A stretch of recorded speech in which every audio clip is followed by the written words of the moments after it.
বন্ধুরা, সবার পক্ষে কিন্তু 1000 টাকা কিলো দামের মিষ্টি কেনা সম্ভব হয় না। আজকের এই মিষ্টিটা ঘরেই আপনারা খুব সহজেই বানিয়ে নিতে পারবেন। এই মিষ্টিটা বানানোর জন্য এখানে দেখুন আমি নিয়ে নিয়েছি পাউরুটি। আমি ছোট প্যাকেটের 1 প্যাকেট পাউরুটি নিয়েছি। এটা আমি হোয়াইট ব্রেড নিয়েছি, আপনারা চাইলে ব্রাউন ব্রেডও নিতে পারেন। এখন এই পাউরুটিগুলোকে ঠিক এই রকমভাবে ছিঁড়ে নিতে হবে। এক সাইজের কিংবা খুব বেশি ছোট টুকরো করার কিন্তু প্রয়োজন নেই। এই রকম রাফলি পাউরুটিগুলোকে ছিঁড়ে নিলেই চলবে। দেখুন সমস্ত পাউরুটিগুলোকে ঠিক এই রকমভাবে আমি ছিঁড়ে নিচ্ছি। একেবারে ছোট আর একই রকম সাইজের করে কাটার কোনো প্রয়োজন নেই। সমস্ত পাউরুটিগুলোকে ছিঁড়ে নিয়ে আমি দেখুন এখানে একটা বাটিতে রেখেছি। এখানে বেশ অনেকগুলোই কিন্তু মিষ্টি তৈরি হবে। এই সমস্ত পাউরুটিগুলোকে সাইডে রেখে দিয়ে এখন অন্যদিকে আমি একটা প্যান বসিয়ে দিয়েছি। এতে দিয়ে দিচ্ছি চিনি। এখানে আমি 4 চামচের মতো চিনি দিলাম। গ্যাসের ফ্লেমটাকে লো টু মিডিয়ামে করে চিনিটাকে গলতে দিতে হবে। দেখুন আমি চিনিটাকে গলতে দিচ্ছি। এটা দিয়ে আমি ক্যারামেল তৈরি করে নেব। এই সময় গ্যাসের ফ্লেমটাকে মিডিয়ামে রাখতে হবে যাতে চিনিটা ধীরে ধীরে গলতে শুরু করে। গ্যাসের ফ্লেমটা কিন্তু হাইতে করবেন না। হাইতে করে দিলে কি হয়, চিনিটা অনেক সময় পুড়ে যায়। আর চিনিটা যদি পুড়ে যায় তাহলে সেটা কালো হয়ে যাবে, তখন তেতো হয়ে যাবে, খেতেও ভালো লাগবে না আর দেখতেও ভালো লাগবে না।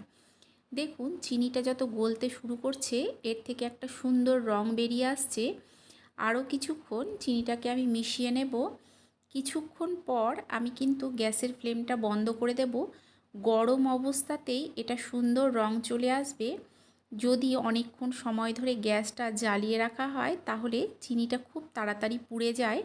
দেখুন এর মধ্যে একটা সুন্দর রং চলে এসছে। এখন এই সময় এতে দিয়ে দেব আমি উষ্ণ গরম দুধ। একদম ফ্রিজ থেকে বের করা ঠান্ডা দুধও দেবেন না, আবার একদম ফুটন্ত দুধটাও দেবেন না। উষ্ণ গরম দুধটা দেওয়ার চেষ্টা করবেন। দেখুন দুধটাকে দিয়ে দিলাম। দিয়ে এবার আস্তে আস্তে এটাকে আমি মেশাতে থাকব। মেশাতে মেশাতে সম্পূর্ণ ক্যারামেলটা গলে যাবে। গলে এই দুধের সঙ্গে মিশে যাবে। মিশে একটা দুধের মধ্যে সুন্দর রং চলে আসবে। দেখুন দুধটাকে আমি খুব ভালো করে মিশিয়ে নিচ্ছি। এখানে আমার 1 লিটারের মতো দুধ লেগেছে। দুধটাকে ভালো করে মিশিয়ে নিয়ে এখন যে পাউরুটিগুলোকে আমি রেডি করে রেখেছিলাম সেই সমস্ত পাউরুটিগুলোকে এর মধ্যে দিয়ে নিতে হবে। পাউরুটি কিন্তু সম্পূর্ণ দুধটাকেই টেনে নেবে। দেখুন দুধের সঙ্গে পাউরুটিটাকে ঠিক এইভাবে আমি মিশিয়ে নিচ্ছি। সম্পূর্ণ দুধের সঙ্গে পাউরুটিটা মেশাতে মেশাতে দেখবেন পাউরুটিটা বেশ নরম হয়ে চলে এসছে। পাউরুটি কিন্তু এমনিতেই নরম, দুধের সঙ্গে মেশালে একেবারে নরম হয়ে যায়। দেখুন এই সময় গ্যাসের ফ্লেমটাকে আমি লো টু মিডিয়ামে রেখেছি। প্রথমে কিছুক্ষণ লোতে রেখেছি। দিয়ে দিলাম এখানে মিষ্টি। মিষ্টিটা কিন্তু আপনারা সব সময় আপনাদের স্বাদ অনুযায়ী দেবেন। কেউ বেশি মিষ্টি খেতে পছন্দ করে, আবার অনেকেই আছে কম মিষ্টি খেতে পছন্দ করে। মিষ্টিটা আপনারা যতটুকু খেতে পছন্দ করবেন সেই অনুযায়ী দেবেন। দিয়ে দেখুন ভালো করে মিশিয়ে নিচ্ছি। মিশিয়ে নিয়ে এর মধ্যে দিয়ে দেব আমি 4 চামচের মতো গুঁড়ো দুধ। গুঁড়ো দুধটা দিলে কি হয়, এর স্বাদটা অনেক গুণ বেড়ে যায়। দেখুন গুঁড়ো দুধটাকে দিয়ে এই পাউরুটির সঙ্গে খুব ভালো করে মিশিয়ে নিতে হবে।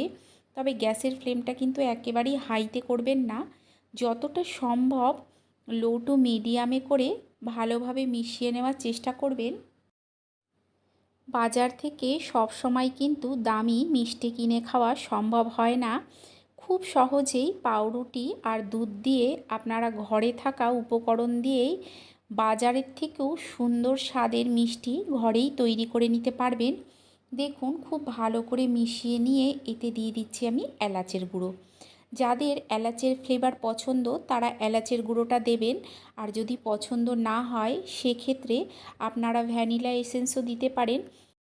আপনাদের মিষ্টিতে যেই ধরনের ফ্লেভার পছন্দ সেই ধরনের এসেন্সই এখানে ব্যবহার করতে পারেন। তবে এলাচের গুঁড়োটা যেহেতু সবার ঘরেই পাওয়া যায় তাই আমি এলাচের গুঁড়োটাই দিলাম। গ্যাসের ফ্লেমটাকে লো টু মিডিয়ামে করে আরও কিছুক্ষণ এটাকে টানিয়ে নিতে হবে। আপনারা যদি এত দূর ভিডিওটা দেখে থাকেন তাহলে কেমন লাগলো অবশ্যই কমেন্ট করে জানাবেন।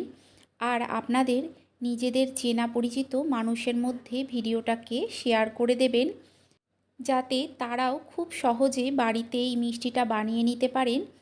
আর আপনারা আমার চ্যানেলটাকে অবশ্যই সাবস্ক্রাইব করে দিয়ে আমার পাশে থাকবেন, আর বেল আইকনটা অবশ্যই প্রেস করে দেবেন, যাতে নতুন কোনো ভিডিও দিলেই সবার আগে আপনার কাছে পৌঁছে যায়।